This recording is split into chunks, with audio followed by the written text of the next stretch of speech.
Buongiorno, így is mondhatnám, mert hogy Olaszországból, Pármából jelentkezem, és itt fogom elárulni a mai nap nektek a titkos paradicsom szósz receptemet. Úgyhogy tényleg nagyon figyeljetek, mert ezt a szószt mindenhova tudjátok használni. Pizzára, pasztára, bolonyaihoz, paradicsomos tésztához, mindenhez. Tehát ez a nagyon finom paradicsom szószhoz egyébként olyan sok minden nem kell, de paradicsom lényeges. Ebből is a legédesebb ez a eper paradicsom, így lehet kapni egyébként a boltokban. Ez kell hozzá, fél kiló.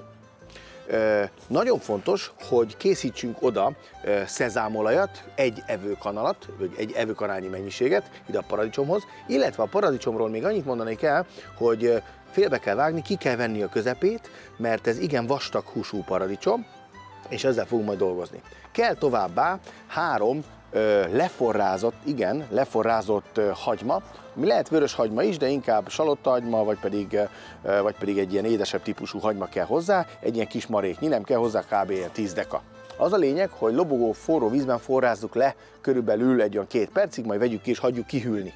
Ez azért fontos, hogy ne legyen arrogáns, ne vegye el a hagyma a paradicsomról a figyelmet. Jó, ami még kell hozzá, és ez a titkos hozzávalók között van, 2 fajta szósz a Yes-től. A chili szószuk, ami egyébként a nagy Chili Challenge válogatásom is benne van, valamint a pizza szószuk, ami már tele van fűszerrel, és igazából már így lehetne nyomni a pizzára. Én most azt a verziót mutatom meg, amit még föl is turboztam így a friss paradicsommal, és ezekkel a fűszerekkel. Amire rá fogom tenni, az egy kis pizza tészta, ennek a receptjét ugye az oldalamon megtalálhatjátok. Ezt most nem úgy fogom kisütni, mint egy pizzát kemencébe, hanem ebbe a serpenyőbe fogom beletenni. Hopp, bizony, egy 26 cm átmérőjű serpenyőbe. Mit keres benne a papírja? Na mindegy, az félre. Hát mert még új. A lényeg az, hogy a tésztát, azt egy fölforrósított, kicsit olívaolajjal kikent serpenyőbe fogom hirtelen megsütni, mind a 2 oldalról szép pirosra. Majd ezt követően, a félreraktam, akkor jön a szószkészítés.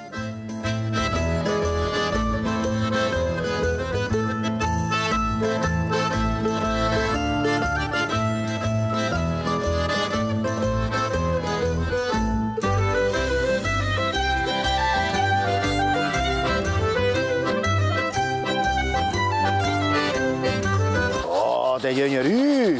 Kezd majd így fölhólyogasodni ugye a teteje, akkor kell megfordítani, de érdemes egyébként alá nézni, mert amikor ilyen szép barnás árnyalatot vesz már, aranysárga, akkor mint azt láthattátok, a tetejére csöpögtettem egy kis olívolajat, és akkor kicsit megfordítom, aztán mint a palacsintál, páf! Vaj, de gyönyörű! Na és akkor erre frissen rákerül a paradicsom szósz. Viszont azt úgy készítem, hogy még adok neki egy kis időt, hogy ezt a paradicsomot, amit ugye az eper paradicsomot, aminek kiváltam a közepét, illetve eltávolítottam a magokat, fogom, és reszelőn lereszelem úgy, hogy a bőr az kimaradjon. Vagy a bőr, hát a héj, miket beszélsz, Lázár. Na de, ezt abba az edénybe fogom tenni, vagy megtenni, belereszelni, amibe sül a pizza, idézőjelben. Ennek még kell egy kis idő, és akkor nézzétek meg, egy ilyen láglepény lesz belőle, nagyon könnyű, ellenben kicsit ilyen vastagabb. De ez jó be fogja szívni ezt a paradicsomszószt, és wow, isteni lesz.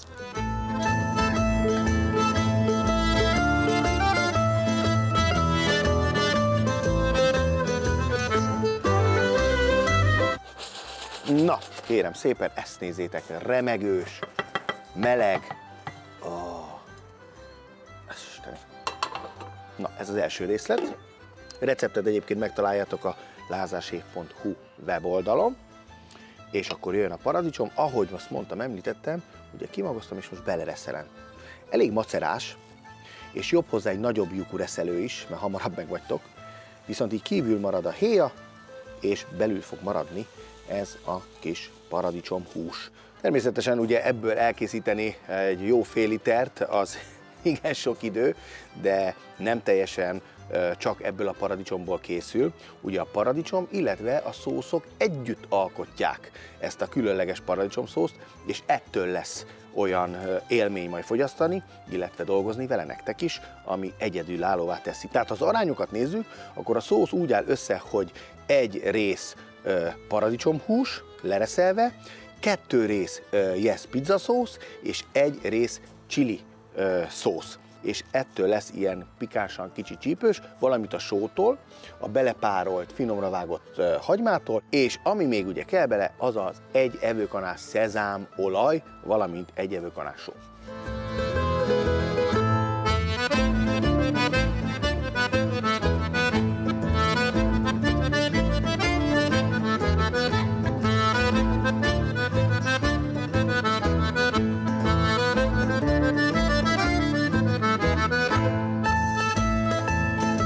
Utoljára pedig körülbelül egy 3 evőkanálnyi olívaolajat adok még hozzá, ez is itt most az ízesítést szolgálja. És nézzétek meg, a piros színnek az árnyalatai hogyan is keverednek aztán össze. Na ez a világbajnok szósz. És látjátok, a kész pizzaszószban ugye rengeteg olyan finom fűszer van, mint például egy kis oregano, egy kis bazsalikom, egy kis rozmarin, és ezzel jó most így kicsi, tehát nagyon alacsony hőmérsékleten, kislángon összerottyantani. Ami nagyon fontos, hogy miután állt a paradicsom héj, az is nagyon finom, értékes ízeket és leveket rejt, ezért fogom és így belepasszírozom. Így. És csak alé. Ezt nézzétek, milyen színe van. És itt jön ki a cukor, illetve a cukortartalom legnagyobb része a héj alatti részekből, és ezt így belepréselem. Na ezt nézzétek, tehát rövid 5-10 perces főzés követően nézzétek meg, hogy milyen szép sűrű szósz lett, összesűrűsödött, és ezért mondtam az elején, hogy a hagymát le kell előre forrázni bőlobogó vízbe, mert a hagymának nincs itt sok ideje, és nem a hagyma adja a szaftot, a hagyma, amikor összefő, mint egy pörkölt alap, hanem a paradicsom, ugye? Na, láng leállít, kicsit pihen, és jól láttátok, fokhagymát se tettem bele direkt, mert az is csak elvinni a figyelmet a paradicsomról.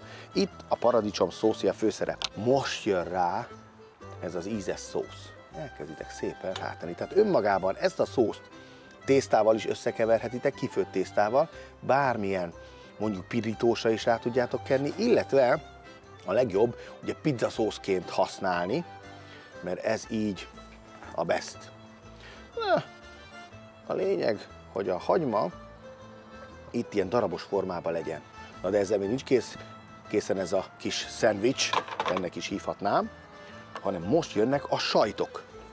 Haha, ezt nézzétek. Reggiano, Reggiano. Ó, így. És akkor ezt követően egy kis magyar ilmici, amit van mellette. Tehát őt teszek még rá, de ebből is nézzétek meg. Itt a helyiek is ettől ki voltak, ettől a sajton, nagyon jó. Úgyhogy ez csak így. Ez is mint fűszer kerül rá. Vékonyan, kicsit összetörve rakom, hogy el tudjon még a szószban rejtőzni. Először jön rá természetesen a parmezán. Fogom, és a leszeletelt szeleteket még így eltöröm, és rárakom. Ilyenkor még langyos a szósz, és egy kicsit beleolvad. És ettől lesz különleges élmény majd. Ez egyébként látjátok egyszerű cucc. Most jönnek a sajtok. Így. Igen. Még mindig nincs vége. Most egy kis olívaolaj. Így. És egy kis zöld mikrosaláta, amik nem csak színben, hanem ízben is hozzátesznek. Nem keveset. Még mindig nincs vége. Gyerekek, mustármag.